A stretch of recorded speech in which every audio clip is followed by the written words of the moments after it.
India bulls mall ઉપર જે બનાવ બન્યો હતો તેમાં જે સામેવાળા મિત્ર છે, અમે બધા જ નાનપણથી મિત્ર જ છે. અમે સાથે કોલેજમાં અભ્યાસ કરીએ છીએ.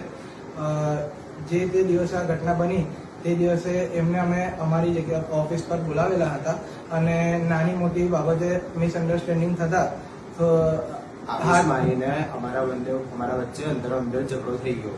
એના પછી પોલીસ દ્વારા અમારા પર કાર્યવાહી કરવામાં આવી, અટકાયતી પગલાં લેવામાં આવ્યા, જેમાં અમે પોલીસને પૂરેપૂરું કોઓપરેટ કર્યું અને પોલીસ દ્વારા અમને કાયદાનું ભાન કરાવવામાં આવ્યું અને અમે અમારાથી જે કંઈ કૃત્ય થયું છે એને પર અમે અમારી ભૂલ માનીએ છીએ અને આગળ આવું કંઈ થાય નહીં એની અમે બાંયધરી આપીએ છીએ.